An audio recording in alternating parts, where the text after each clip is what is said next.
There is a famous Jewish mystical concept. It was articulated, probably one of the most famous people who formulated it was Rav Tzadok HaKohen of Lublin, one of the last great Hasidic Rebbes who passed away in the year 1900. He said that whenever we want to understand something in the Torah, you should look at the first place it appears. That's always the headquarters.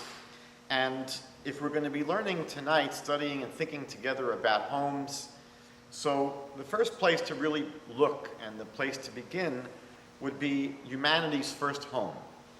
Obviously, when God created the world, the Bible tells us he put human beings in a special place. That was their home.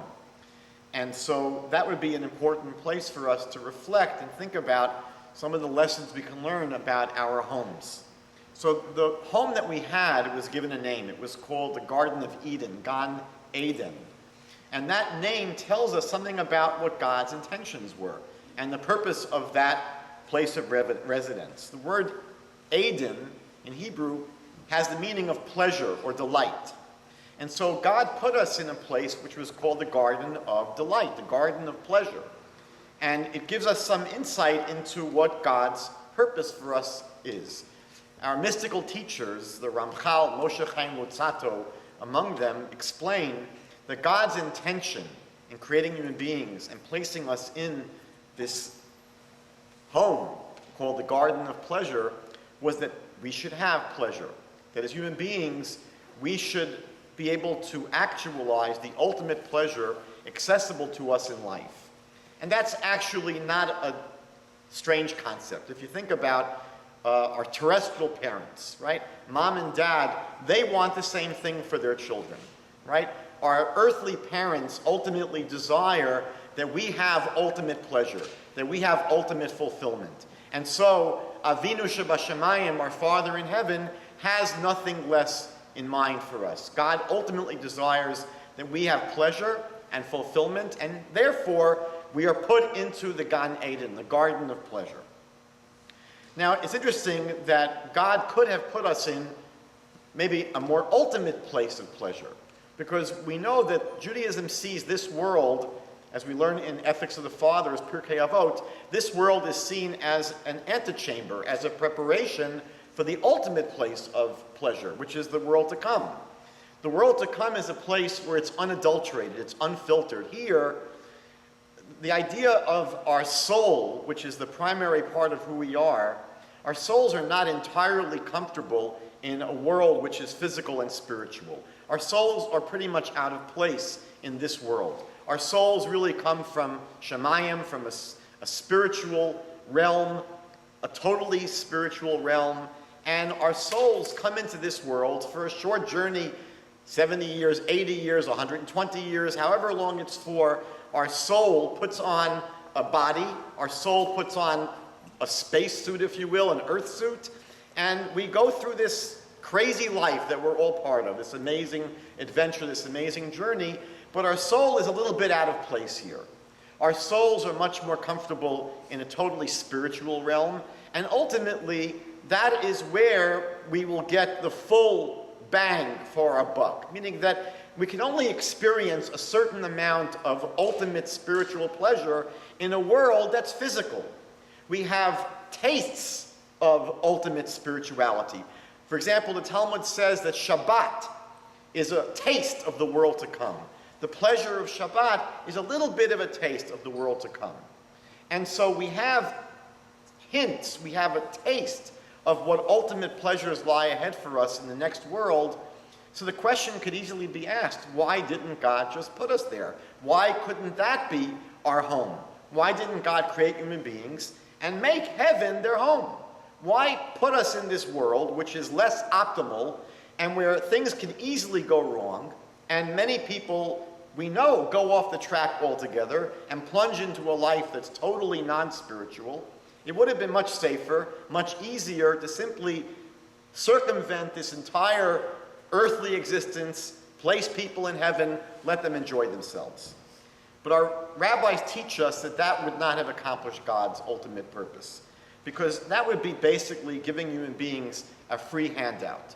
It would be basically giving them their pleasure without them having earned that pleasure.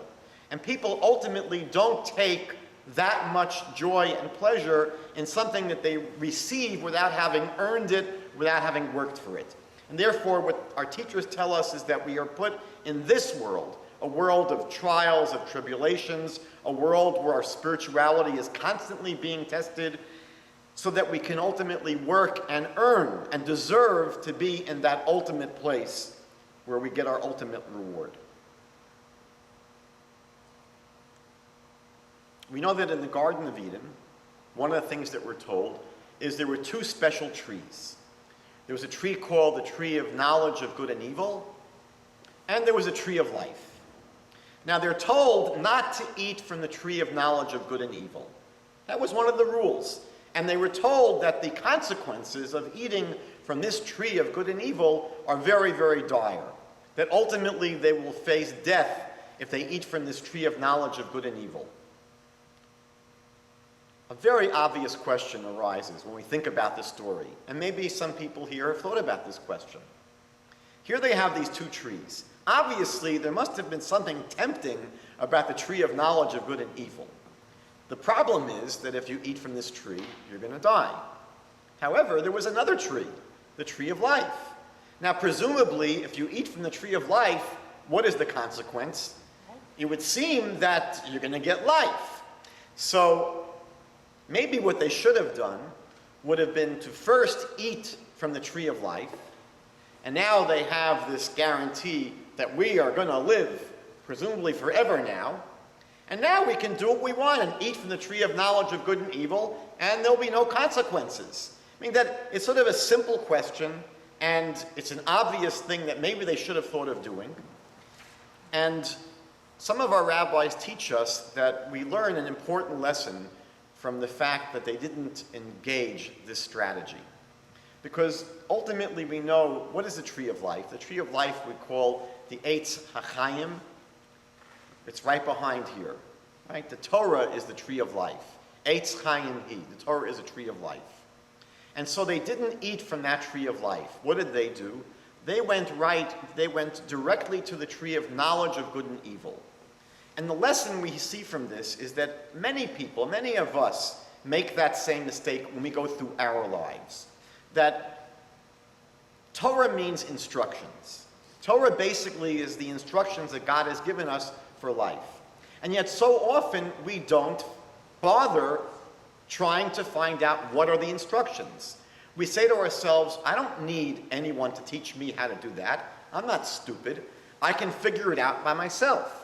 I mean, how many people read the instruction manual when they buy a car? It's 300 pages long. No one reads that instruction manual, right? We say to ourselves, I know how to drive, I can figure it out. No one reads the instruction manual for a computer. I don't think anyone reads the instructions when you buy a bottle of shampoo, right? They actually tell you wet hair, put in some shampoo, lather up, rinse well. But there are always instructions all over the place. And so often in life, we convince ourselves we don't need to read the instructions.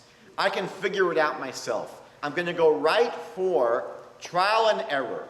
The tree of knowledge of good and evil. That's what I'm going to have. I'm going to have knowledge of good and evil. I'll see what works. If it doesn't work, I'll make an adjustment. How many people, before they get married, bother doing any research in terms of what would make a good marriage? Right? People get married, let's say they're in their 20s. Wouldn't it be reasonable to possibly read 5 good books about marriage? What makes a good marriage? Maybe even interview 5 couples that have a great marriage and find out what makes a great marriage. Do some research, think about it. But when you wonder how many young people right here in Toronto that are going to get married this June, right? How many of them, what percentage do you think spent any time doing this kind of research? Really trying to figure out what is a good way to enter into the marriage, and do some research, read some instruction manuals. Very few people do that. We convince ourselves, I don't need to read the instruction manual, I don't need to follow instructions, I don't need to read any research, I'll just figure it out. The tree of knowledge of good and evil, trial and error. So if we're going to really be successful in building homes that are homes of quality and homes of integrity, spiritual homes, it's important that we explore the roadmap that's provided by the Torah. All of you should have a source sheet with you. And as we're going through the evening, I'll refer to some of the sources on your source sheets. The first source is from the book of Exodus, Shemot, chapter 25, verses 2 to 3. And it's a verse which speaks about the collections that were taken for the construction of the tabernacle in the desert. And interestingly, the Torah uses the word truma, offerings, 3 times in the same verse. It's a strange repetition of the same word. Speak to the children of Israel and let them take from me a portion, truma, from every person whose heart motivates him. You shall take my portion, trumati. This is the portion, ha-truma, that you shall take from them gold, silver, and copper. So you have this word repeated 3 times in the verse, and our commentaries point out, Rashi notes on the spot, that there were 3 different collections that were taken. When they were building the sanctuary, they took 3 separate collections. There was a collection for the adanim, the sockets. We know that the courtyard of the sanctuary contained curtains. The curtains were held up by wooden planks, and these planks were supported on the bottom by these adanim, these sockets, silver sockets. There was a second collection taken as an operating budget to buy the sacrifices, the animals, the wine, the flour, all the things that they'll need to actually operate the sanctuary. And then there was the major building fund. They had to collect the basically the ingredients, the materials that will be used to build the sanctuary, to build the vessels, to build the altar, to build the menorah, to build the ark. Right? You had to have all the money, all the supplies necessary to construct the tabernacle. A very obvious question arises when we think about these 3 collections. It would really seem that there should have been just 2 collections. There should have been basically a building fund, and the building fund would include all the materials needed to build the tabernacle, including the sockets. Right? And then have a separate fund for operating expenses. But why do they have a separate collection just for these sockets? Doesn't make any sense. The sockets are part of the structure. They should have been included in the general building fund. When we think about it, these sockets were really the least glamorous part of the tabernacle. They rested on the dirt floor of the camp. They were made of silver. Everything else was made of gold, or at least gold-plated. So here you have these sockets. They don't seem to play a very prominent place. They don't have any special place in the worship services, in the sacrificial services. They really seem to have a side job, almost a background job. They're really just supporting the planks that are holding up the curtains. People would probably not rush to donate to the sockets first. Probably if people are going to donate to the tabernacle, I want my stuff going to build the altar. I want my stuff to build the holy ark. I want my stuff to build the menorah. Right? People are going to want to have a very glorious part in the process. People are probably not going to rush to make sure that they're able to construct the sockets, which are very, very seemingly insignificant and not very glamorous. But we all know that a building is only as strong as its foundation. And the purity of motive, the purity of the motives with which we donate to that foundation will ultimately determine the spiritual quality of the structure itself erected on that foundation. So it's possible to suggest that maybe the reason there was a special collection for these silver sockets was to teach us how special they ultimately were. The idea that any sanctuary, any structure, any building has to be constructed with a solid foundation that's built with entirely pure intentions. That's going to be one of the most critical elements to constructing our homes. What are the intentions that we bring toward the construction of our homes? There's a very famous story in the Talmud that illustrates how disastrous things can go if we don't have pure intentions. One of the most tragic figures in the Talmud was Elisha ben Avuya. Elisha ben Avuya was one of the greatest sages of the Talmud, and we know that ultimately he had a terrible downfall. He became a terrible heretic. The rabbis ultimately referred to him not by his name, but as Acher, the other one. They wouldn't even say his name. What was it that led Elisha ben Avuya to become this notorious heretic? What happened? And the Yerushalmi, the Palestinian Talmud, actually has him give an answer. There are actually several answers to this question, but he gives an answer that he thinks might have been the cause. He says that his father was one of the most honored and illustrious men in Jerusalem, and that when he, Elisha ben Avuya, was born, his father made a bris, a celebration of his circumcision, and invited all of the sages of Jerusalem to his son's bris. All of the sages were in one room singing and rejoicing, enjoying the feast, but in another room, two great sages were studying amongst themselves. Rabbi Eliezer and Rabbi Yehoshua were reviewing their lessons from the day. They did this studying with such incredible intensity, we're told, that a fire came down from heaven and surrounded them. Avuya, the father of Elisha, came running into the room, screaming at these two sages, "What are you trying to do, burn down my house?" And they explained that they had been studying the Torah with such incredible intensity and joy that their hearts were gladdened to the level of the Jewish people who received the Torah at Mount Sinai. And we know that at Mount Sinai, the mountain was surrounded by fire. When Avuya saw this, he said to himself, if this is the power of Torah, I'm going to raise my son to be a Torah scholar. So Elisha said, do you want to know what happened to me? Why I became a heretic? He said, it's because my father did not have pure intentions in raising me. He did it more for the glory of learning Torah, the glory that can come from someone who learns Torah, than purely for the truth of Torah itself. It was not for the sake of Torah, it was for the sake of the glory. Now, it would seem to me that that's not the worst thing in the world. I mean, there are people that can have intentions for far worse things. But we see that when it comes to our intentions, the world is very sensitive.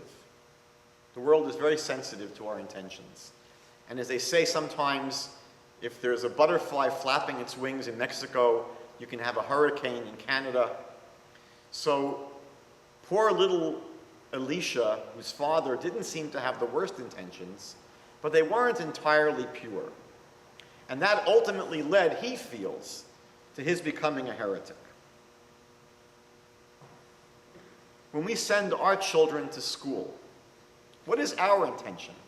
When parents here in Toronto and elsewhere in North America spend thousands of dollars to send their children to a day school, what is their intention? I would think that if the intention of the parents is because they want to make sure their children don't assimilate, that wouldn't be the worst intention in the world. But it's not the most pure intention. Parents should ultimately be sending their children to a Jewish day school because parents value the education that children are receiving. Because what the children are learning is what the parents are learning. And the parents value the Torah. And they love the Torah. And that's what's important. Not the ultimate payoff that hopefully my children won't assimilate. It's all a question of the purity of intention. So when we seek to build our homes in this world at least, one of the things we have to be attentive to is, what are our intentions? How pure are they? And all of us had the pleasure, I hope it was pleasurable, of coming through Passover. And I think that the timing between Passover and tonight's talk is very important. There are many reasons why people might hesitate to begin a project of spiritual improvement. Right? Spiritual home improvement. Thinking of improving our home spiritually. It's a great idea, but I think there are reasons why we might balk, we might hesitate, we might feel uncomfortable. And one of the reasons I think many people hesitate is we tell ourselves, you know what, I'm never going to really finish the job. I'm never going to become spiritually perfect. I'm never going to really do everything that I can do. So why even begin? Or we tell ourselves, you know, I'm going to be a hypocrite if I start doing positive things now because I'm doing so many things that are not so positive. Let's say a person tonight decides, you know what, I've never really spent time last year studying Torah. It's a central part of Judaism. It's the most important thing we can do for ourselves spiritually. But how many people might resist, hesitate, beginning a program of Torah study because they tell themselves, you know what, I don't eat kosher food even.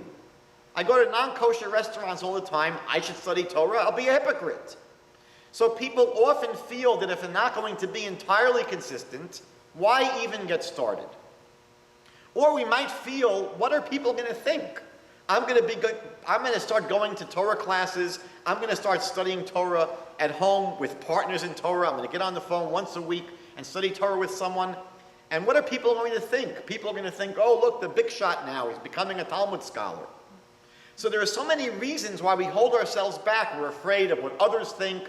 We're afraid of our own feelings of maybe being hypocritical or looking hypocritical or feeling that if I'm not going to do everything, why do anything?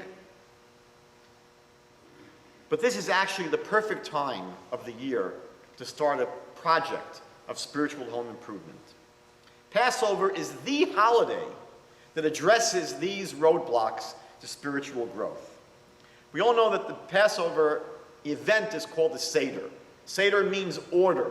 And it's called order because there are 15 steps in the Passover Seder. We go through the evening of Passover, we go through 15 steps. The first two steps are Kadesh and Urchatz. Kadesh, Kiddush, we take a cup of wine, we say the blessing on the wine, we drink that first cup of the 4 cups of wine. Kadesh is from the root of holiness. Sometimes it's called in English sanctification, but we begin the Seder with Kadesh, Kiddush, holiness, sanctification. The next step is Urchatz. We wash our hands. We wash our hands. Not the washing of the hands that we normally do before eating bread. Here we're just washing our hands because we're about to have a vegetable dipped in salt water. But what's strange about these two parts to the Seder is they seem to be out of order. Kadesh means I'm going to become holy. I'm involving myself in holiness. Urchatz means washing myself up, cleaning myself off. Don't we normally wash a vessel before we polish it?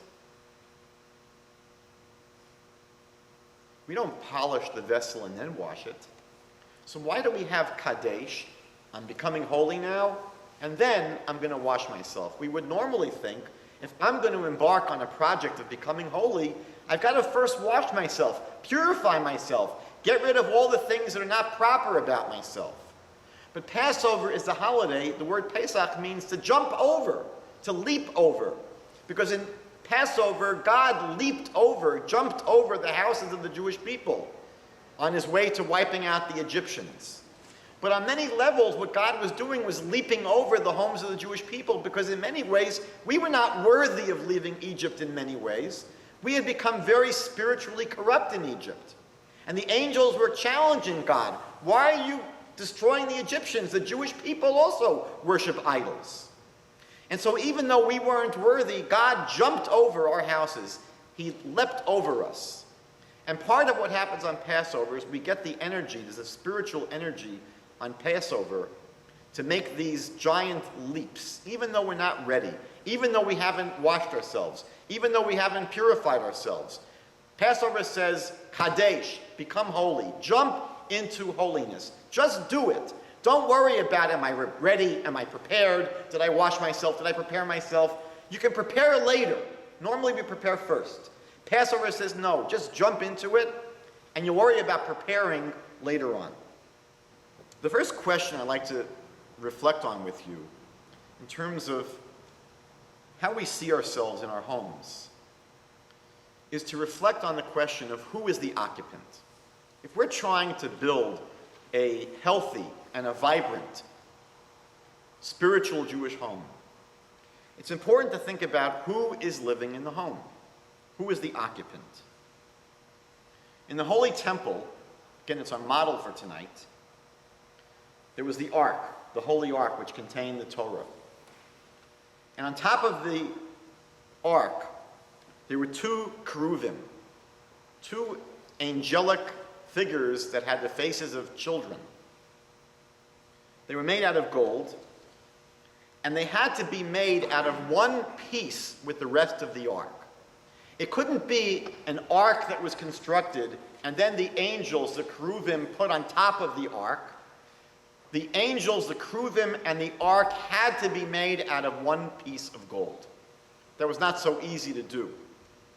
But why was that the case? Why was it important to have the ark made out of one piece with the cheruvim? I believe the question that's being answered is, who are we? How do we see ourselves?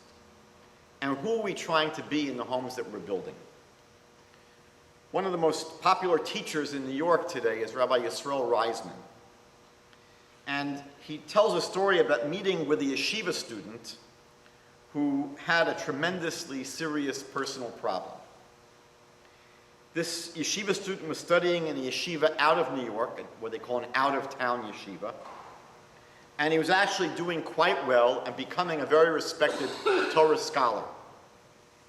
However, his problem was that when he came home to New York to visit his family, he would surf the internet and visit very, very inappropriate websites. So he came to meet with Rabbi Reisman, feeling like a person who just had cancer surgery and right away goes back to smoking cigarettes. He felt he was totally out of control, and he couldn't let go of this horrible habit that he had. Even though he was doing extremely well in yeshiva, he had this dark side. Rabbi Reisman told him that your entire test will depend upon how you see yourself. How do you see yourself? He said, this is obviously a temptation that's not going to go away right away. It's going to take you quite a bit of time to overcome this problem. But it depends how you see yourself. Do you see yourself as a young Torah scholar who has a problem? Then you'll probably succeed. But if you see yourself as a phony who's just pretending to be spiritual, then you're probably not going to succeed. You'll probably fail. It's all a question of how we see ourselves. Who are we living in our homes? Are we people who are spiritual on a spiritual journey? Is that how we see ourselves? We're a spiritual person and I'm on a spiritual journey? Or do we see ourselves basically as people who are not very spiritual, but we engage in spiritual activities once in a while? Who are we? Which one of these faces is who we are? And I think that what's critical to our success is to begin to see ourselves in the proper light. On your source sheets, you have a verse from the book of Exodus, Shemot, chapter 38, verse 21, which seems to, again, we read so many verses in the Torah that when you read them, you say to yourself, why didn't God hire a better editor? You say to yourself, there seem to be words that don't belong, or words that are repetitious, or words that seem redundant. So here the passage says, these are the accounts of the tabernacle of testimony. I think that maybe someone could have streamlined the verse and written it a little bit tighter. Rabbi Eliyahu Schlesinger says that this verse, by writing it in this fashion, is teaching us that there are actually two tabernacles. That's why it is written like this. There are two tabernacles. There is the one built by Bezalel in the desert, and there is the tabernacle of our homes. There are actually two tabernacles. And we often don't think of our homes on that level. We can't imagine our home is actually a tabernacle. Our home has the potential spiritually of the tabernacle that Bezalel built in the desert after they came out of Egypt. This is not just rhetoric here. The Torah is teaching us that yes, there are two tabernacles. And the tabernacle of our home has the incredible potential spiritual holiness of the tabernacle that was built by the Jewish people coming out of Egypt. What was the purpose of the tabernacle that we built coming out of Egypt? So the Torah says in Exodus chapter 25, verse 8, Asuli mikdash, built for me a sanctuary, v'shochanti b'tocham. Also a strange construction. We would have imagined that it would have said, v'shochanti b'tocha, build for me a sanctuary and I will dwell in it. But God says, build a sanctuary and I'll dwell among them. Meaning that the purpose of this sanctuary in the desert was ultimately so that God can dwell inside of us, among us. Not so much in this building, in this sanctuary, but each one of us is supposed to have this personal connection to God. That's why on Passover we just read the Song of Songs, Solomon's poem, which Rabbi Akiva called the Holy of Holies, which speaks about this incredibly intense and passionate relationship between a man and a woman, which symbolizes the incredible, deep, and passionate and intimate relationship between the Jewish people and God, and ultimately between each individual and God. The sanctuary that was built by Bezalel is simply a model for what our homes could be, what our hearts can be. And the Kotzker Rebbe famously said, where does God dwell? So God dwells, he said, wherever we let him in. God can be found wherever human beings let him in. When we think about this parallel between the sanctuary in the desert and our homes, the rabbis point out many actual parallels. For example, there's an Aron Kodesh, just like we have one in the synagogue here. There was a holy ark in the temple that housed the Torah. So our home should have an Aron Kodesh. Our home should have Jewish books. One of the commandments, actually the last commandment of the 613 commandments in the Torah, is to write a Torah scroll. And the rabbis teach us that you can fulfill this commandment of writing a Torah scroll by purchasing Jewish books and having them in your home. There was a menorah in the temple. We have some form of menorah in the synagogue. We have the eternal light on top of the ark. But our homes also have the radiance of the Torah we study. It has the candles that we light on holidays, on Shabbat. The temple had a mizbeach, an altar, where sacrifices were brought. And the rabbis teach us that that is paralleled by our tables in our homes. Especially among the Hasidic Rebbes, the Jewish table in the home was seen as the ultimate place of holiness. The act of eating was seen as the ultimate activity of holiness. And so the rabbis say that at our tables where we live, the table itself becomes an altar. The food becomes a sacrifice. Each one of us sitting around a table is a priest. There's a beautiful teaching we know from the Jews who lived in France. The pious people in France, they would make sure that when they were buried in coffins that were constructed out of the wood of their Shabbat tables, of their dining room tables. Because that table is the place where probably the most holy activities in the home took place. This idea that the tabernacle in the desert corresponds and parallels our homes very directly explains a very strange verse in Psalms chapter 27, verse 4. We say this during the month preceding Rosh Hashanah. King David writes, "One thing I ask of God, this is what I seek. What do I ask? I want to dwell in the house of the Lord all the days of my life, to behold the pleasantness of God and to visit in his palace." Again, a strange verse, because if I'm dwelling in the palace of God all the days of my life, if that's where I'm dwelling, why do I have to visit there? I'm already dwelling there. A very strange passage. Rabbi Shimshon Raphael Hirsch explains as follows. He says that when it speaks about dwelling in the house of God all the days of my life. He says that's your actual home. He says the actual home is to be a sanctuary for God. And our homes are to be a dwelling place for God all the days of our life. He says God would be welcome there, and he could bask in the pleasantness of God's presence all the time. So David is writing about the fact that I want to have my home be a place which is a house of God. And then he says, in addition to that, I'll visit with God in his sanctuary as well. It's speaking about these two sanctuaries. What is it ultimately that turns a house, a regular brick and mortar house, a wooden house? What has the ability to turn a house into a mikdash, into a sanctuary? So if you look on your source sheets, you'll see there are two words. There's the word bayit, which is house. The numerical value of the word bayit is 412. And then there's the word mikdash, a sanctuary, which has the numerical value of 444.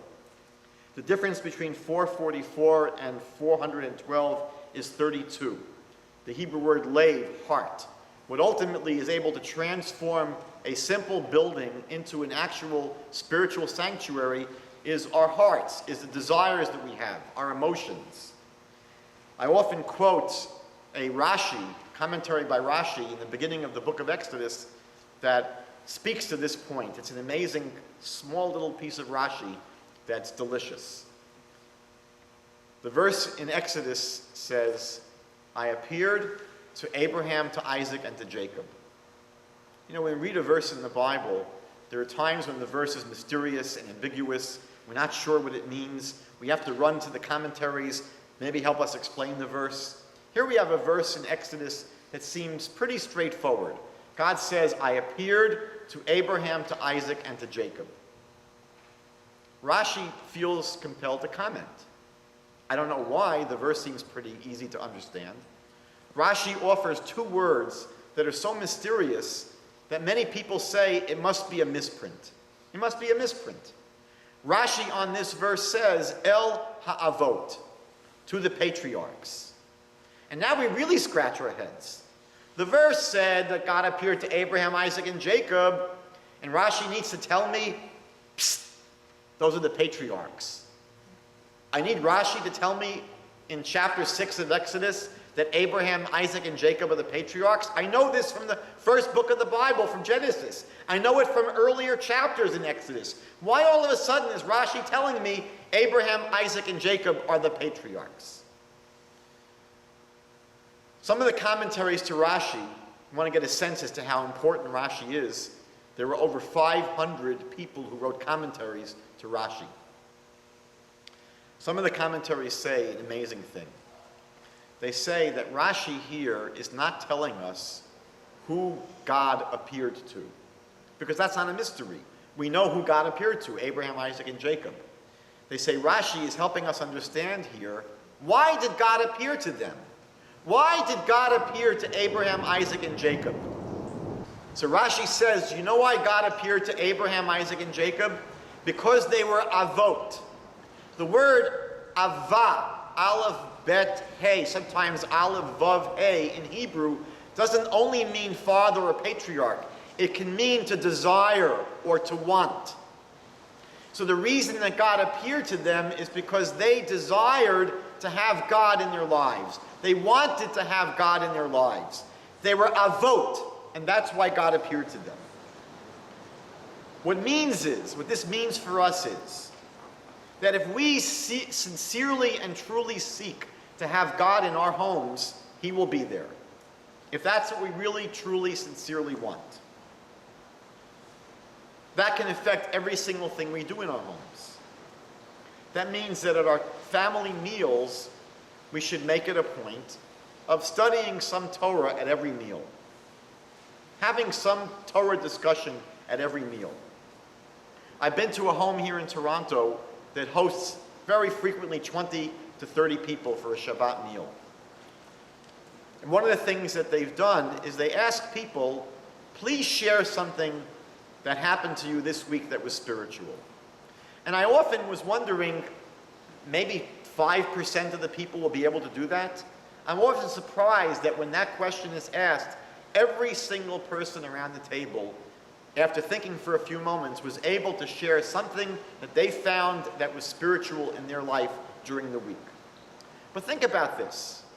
So often we sit around a table eating a meal, and the level of conversation is often not very elevated.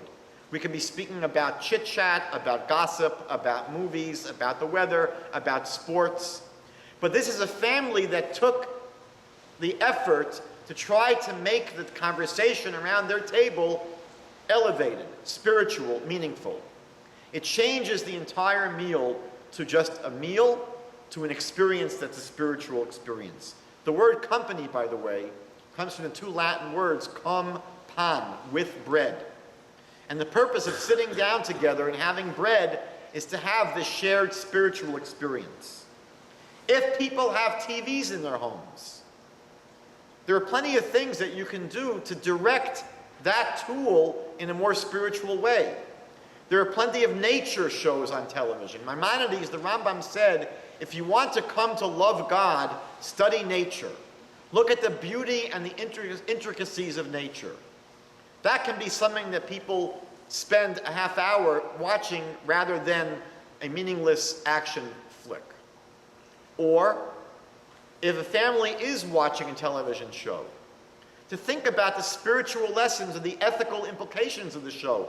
NCSY here in Toronto, maybe elsewhere, had a program called the LAVE program, where they spoke with high school students about the television shows they watched, but they discussed what were the spiritual or ethical implications or lessons that can be derived from those shows. When we eat our meals, to practice gratitude at the meal. So often we don't think enough about where the food came from, all of the steps that it took for this food to reach our tables. It's so easy to take the things that we have in our homes for granted. So to make sure that when we're eating our meals, because it's so easy to say a blessing and even not really think about what we did when we said a blessing. To realize that when saying blessings, we're trying to practice gratitude. We're trying to practice hakarat hatov, to recognize the bounties that we have and where they come from. To practice chesed at our homes, which means trying to have guests at our table. It's one of the most important and critically important activities for us to engage in and for children to see, is that their families strive to have guests at the table. There are plenty of people in this city that are needy in more ways than one. They may be needy because they live alone. They may be needy because they don't have enough money to buy food properly. They may be needy because they're lonely in many different ways. It's an incredibly important mitzvah to engage in. It transforms the tables that we sit at. One of the things that I recall about growing up in my home was I was fortunate that my grandmother lived with us for about half of the year. My grandmother was able to live into her 90s. She was frail physically, but mentally she was as sharp as a pin. And I remember her to this day chasing after my father. Velvel is geschikte tzedakah. She received dozens and dozens of envelopes from different Jewish charities all the time, and she was running after my father to make sure he was sending out the checks. But I was able to grow up and see a person that was consumed with the importance of giving charity. Families can do this as a project together. Families could get together, have their own family website, research different charities, decide which charities they're going to support, have collections in the family for charities. Children, very young children, can be involved in this, but homes can be transformed into places that are much more spiritual by all of these activities and many, many more. By the music they play in the home, by the things that are studied, by the things that are discussed, etc. Adam and Eve were told that when they were placed into the garden, they were to work it and to protect it. La'avda u'lashamra. They were to work the garden and they were to protect the garden. The Or HaChaim HaKadosh, one of the great Kabbalistic mystical authors, commentaries to the Torah, says that today's Garden of Eden is the garden of our souls and the garden of our homes. And we've got to take measures to protect these gardens, to make sure that no harm comes to ruin our ability to grow spiritually in our souls and in our homes. We know that one of the commandments the Bible has for a home is to put a parapet, a guardrail around the top of a roof. If you have a flat roof, we have to be concerned. We have to make sure that no one, God forbid, falls off. But there are so many things that can go wrong in a home, things that can happen that are not healthy. That's one of the things that we're charged to do. La'avda, to work in that home, but to guard it and to protect it. One of the things that's most critical to ensure the spiritual vitality and health of a home is to have what we call shalom bayit, to have peace in the home, to have a home that is serene, a home that's calm, a home where peace reigns, a home where children see their family as one that cooperates, that loves each other, that communicates, and people are not walking on eggshells, and there aren't explosions of anger. There aren't displays of impatience. To be the priest in our sanctuary, in the same way that we're building our home as a sanctuary, we're told that the priest in the temple was Aaron, the high priest. Aaron, we're told, was someone that was Ohev Shalom and Rodev Shalom. He loved peace and he pursued peace. So we, as we're priests building our home, have to have as one of the foremost agenda items, we want to have a home that's peaceful. And that has to mean sometimes pulling ourselves out. One of the things that our rabbis teach us is that if we want to have peace, we have to work on humility. We have to work on making ourselves smaller sometimes. When Jews pray, the custom is, as we finish the prayer, we take 3 steps backward, and we speak about God making peace in the upper spheres and the lower spheres. Oseh shalom b'mromav, hu ya'aseh shalom. God wants to make peace in our world. We take 3 steps backward. And some of the rabbis explain, if you ever want to have peace in your life, we sometimes have to take steps backward. We have to be able to give up ground. We have to know when to fight our battles and when to yield, when to give in. And often giving in is not easy. It means putting ourselves second sometimes. But the rabbis teach us that in order to have a peaceful home, it means sometimes diminishing ourselves in terms of our egos, our arrogance. I heard a wonderful teaching from Rabbi Stern, the rabbi who was previously at this synagogue. He spoke at a wedding that I attended. And he wanted to give some words to the bride and groom.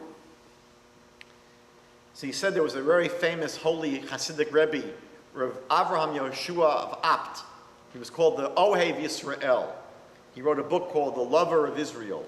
And he was famous that in all, he said, every chapter of the Bible, he said, contained a lesson about shalom of peace.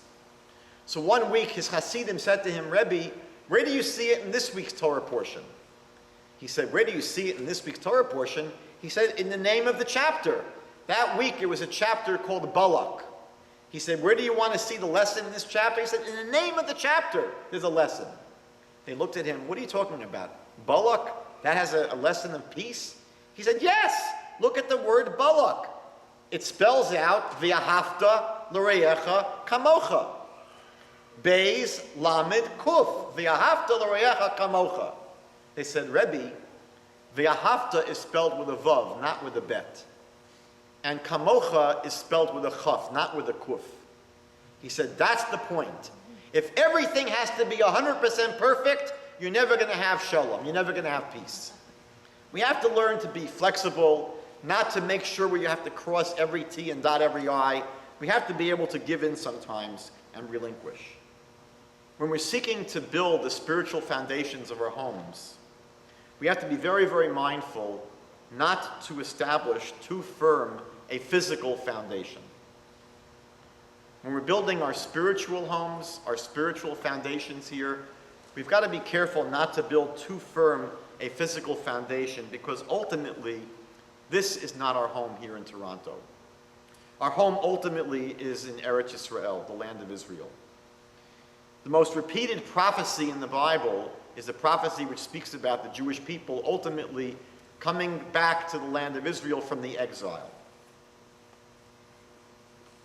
If we're not prepared to move to Israel today,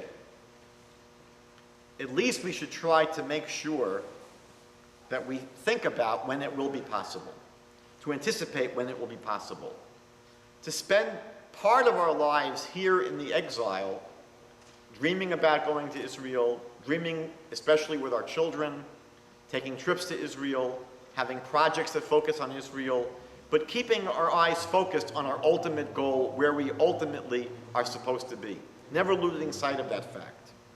There was once a man in Israel who was not well off financially, and he had to leave Israel and go to North America in order to make enough money for his family. And he felt terrible about having to leave Israel and go to the United States. His rabbi said to him, "It's much better that you be there and wish you were here than to be here in Israel and wish you were there in the United States." It's all a question of where your heart is. There's a story about a rabbi who was building a yeshiva in the United States. The contractor offered him Finnish wood from Finland that he said would last for 150 years, instead of the regular wood that will last for 90 years before it begins to rot. And the rabbi said, "Use the regular wood. We don't need to make our stay outside of Israel more permanent than it has to be." There's a famous story about a wealthy American businessman who once paid a visit to the Chavetz Chaim, and he was shocked when he came into the home of the Chavetz Chaim and he saw how little there was. The Chavetz Chaim had basically a kitchen table and a bed, that was it. And he asked the rabbi, "Where's all your furniture?" So the rabbi said to him, "Where's your furniture?" He said, "What are you talking about? I'm traveling. I'm just traveling, passing through." The Chavetz Chaim said, "Me too. I'm just passing through. This is not my permanent home." The Talmud tells us that at the end of our lives, after 120 years, we're going to have a final exam up in Shemayim. We're very fortunate that the Talmud tells us in advance what the questions are going to be in case you want to study now. So the Talmud says that one of the questions we're going to be asked is Tzipisa leYeshua. Did you anxiously look forward to the redemption? I often tell a story that when I was in Australia many years ago, I got locked in a bathroom in Melbourne from about midnight till 8 o'clock in the morning. Don't ask what happened. I think the door locked from the outside. Anyway, I was lucky there was a Newsweek magazine in there. I read about 15 times. But I remember sitting there in that bathroom for 8 hours, anxiously awaiting when someone was going to wake up in the morning and I could be let out of that room. And after I got out, I said to myself, "Well, I wish I had that much anxious expectation for the Messiah to come." Sometimes we just lose sight. We don't think about it too much. But the Talmud says that one of the questions we're going to be asked is, were you really anxiously looking forward to the coming of the Messiah? A number of years ago, I went to the Soviet Union before it changed. And I met with a group of refuseniks, of students who were studying in an apartment in St. Petersburg. I think back then it was Leningrad or the other way around. And it was an incredibly inspiring group of people. These are people that took great risks to study Torah. And it happened to be, we were there in the wintertime. It was the beginning of the book of Exodus that was being read in the synagogues. And I shared with them this verse from Exodus chapter 6, verse 6, where God says, "V'hotzeti eschem mitachas sivlos Mitzrayim." I'm going to take you out from underneath the burdens of Egypt. But the Ger Rebbe, the famous Ger Rebbe, said that the word sivlos does not only mean sufferings or burdens, it's related to the Hebrew word savlanut, to have patience with, to put up with. And what the Ger Rebbe said, that God was going to take us out from our toleration of the exile. The famous statement by the Baal Shem Tov was that the worst exile, the worst darkness is when you don't even realize you're in darkness. At least someone that realizes they're in darkness, they could pine to get out of it. They can plan to get out of it. They can hope, they can expect it. But if you don't even realize you're sitting in darkness, there's no hope. And I said to these Jews living in St. Petersburg, I said, I can see that you have not gotten used to your exile here. You could see how desperately they were uncomfortable with where they were living, how desperately they wanted to leave for Israel. I said, this is something which I need to work on, because I am very tolerant of my golden gilded cage in North America. It's a very easy exile to be part of. You can begin to think that you're not really in exile. It's so wonderful, it's so easy here. So the rabbis teach us that we have to anxiously look forward to going to our true homes and not totally make peace with being in exile. It's difficult to build a true spiritual foundation for our homes if we are totally and overly invested in the materialism that's so prevalent here in exile. You know, there's a custom that some Jewish people have to leave an unfinished square of their house. You can have a $3 million home here in this part of Toronto, and you'll see there are people that have a part of the wall that was not painted. It's just raw wall. And the purpose of this custom is for us to remember that God's house today lays destroyed, and that we should have no real stake in a foreign land, and that our dwelling here is only temporary. The fact that we don't finish our homes here, we don't make them perfect. Now that you can hear all the rain, we're going to finish tonight with some thoughts about a holiday that deals with another one of our homes.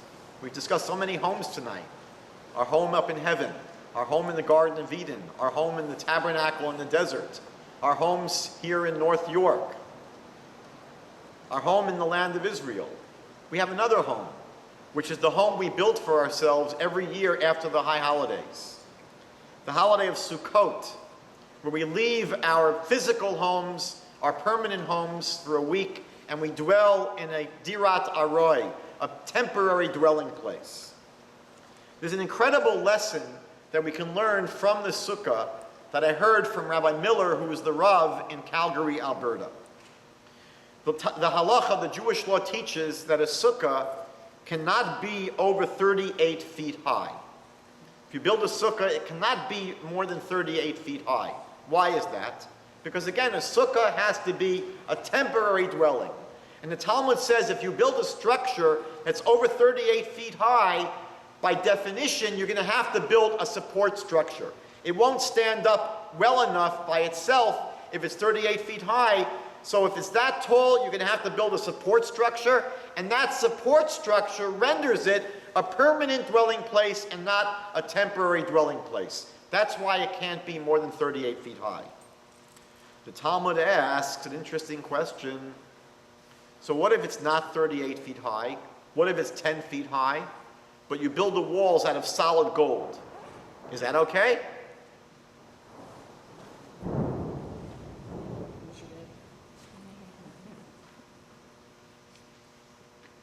You know, there's a famous story where the Gaon of Vilna was giving a class to his students.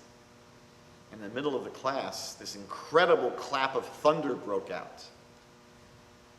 And the students immediately paused and they said the blessing for hearing thunder.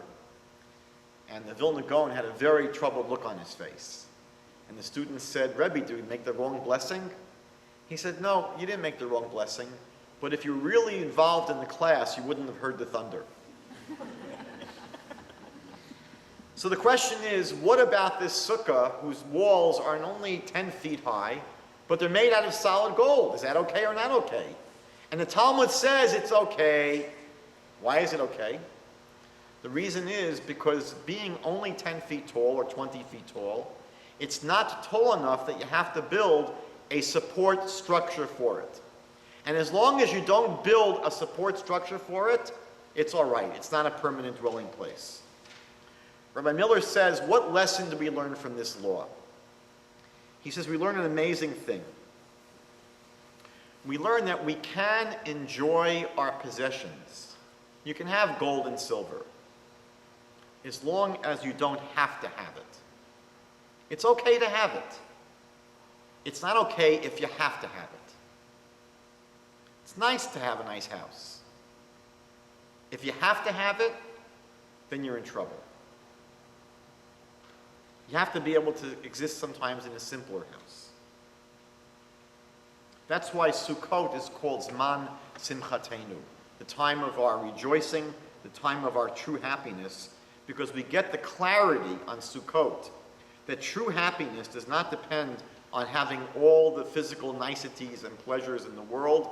True happiness can be found in the simplest of places, a bare little sukkah, where you're sitting with your family under the stars, and you realize, Ezehu Ashir, who is the rich person?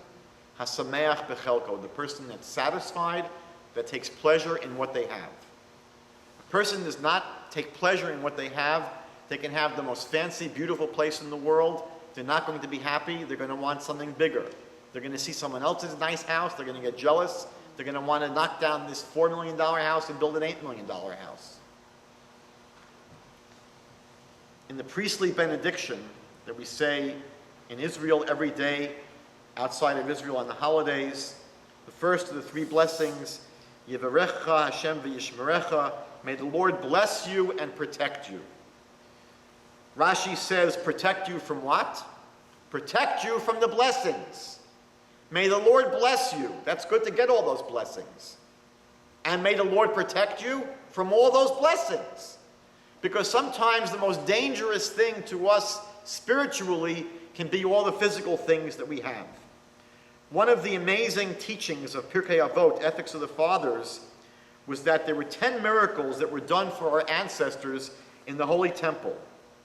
The Talmud says, Lo kibu geshamim eish shel atzei hama'aracha, that the fires of the altar were not extinguished by the rains. You know, the temple courtyard was out in the open. It could have easily rained, like we had a rain just now, and extinguished the fires on the altar. And the rabbis teach us that one of the miracles was that the rains never extinguished the fire on the altar, the wood fire, the pyres. Some of the rabbis teach an amazing lesson here. Geshem in Hebrew is related to the word for gashmiyut, for materialism. And what they said was that one of the miracles in the Holy Temple was that all the materialism in the world was never able to extinguish the passionate fire of spirituality that burned in the hearts of the Jewish people. That's an incredible blessing to be able to have. To have a level of spirituality inside of our hearts and our homes where bringing in materialism, having things, will not interfere with the quality and the level of spirituality in our hearts and in our homes. Ultimately, one final thought. What is the purpose of our home, our personal homes? And what is the purpose of our Jewish people having our national home? What is the purpose of having a Jewish people in the world in the first place? So God tells us in the beginning of our story, when Abraham was chosen to be the progenitor of the Jewish people, God told Abraham that ultimately you will bring blessing to the rest of the world. The purpose of the Jewish people ultimately is to impact the rest of the world. The Bible calls us a Mamleches Kohanim v'Goy Kadosh, a holy nation and a kingdom of priests. The Torah tells us that we're supposed to be an Or LaGoyim, a light to the nations. The Torah tells us that we are supposed to be God's witnesses in the world. The Torah tells us ultimately that the Jewish people are supposed to bring blessing to the world, and Abraham is told, through your family, all the nations of the world will be blessed. The purpose of our homes, both our national home in Israel and your home right here now in this world, is that our homes are to radiate light to the outside. That is the purpose of our homes. We're not here simply to indulge in the light for ourselves. That's not why we were put here in this world. The Jewish people were put here to share that light with the rest of the world, so that light will change the rest of the world. But what's critical for us to understand is that we cannot share that light unless we protect it ourselves. In order for our light to spread outward, it has to be protected and nurtured in a pure environment. The last source I wanted to share with you was in the 6th chapter of Pirkei Avot. It tells the story of someone who once offered Yossi ben Kismi a huge sum of money if he would come and live with them in their place. And Yossi ben Kismi said that he will only be able to live in a place of Torah. He is not able to live in any place where he doesn't have access to having the Torah be the focus and the center of his life. We're told that in the Garden of Eden, where was the tree of life put? It was put betoch hagan. And the commentaries point out it was in the center of the garden. The Torah is to be the center of our lives, the center of our homes. It's the source of our light. It's the source of our protection. It's the source of our spirituality. It's the path that leads us to our relationship with God. And ultimately, it's the only ingredient that we have to ensure, the most important ingredient we have to ensure, becomes the foundation of the spiritual homes that we're building.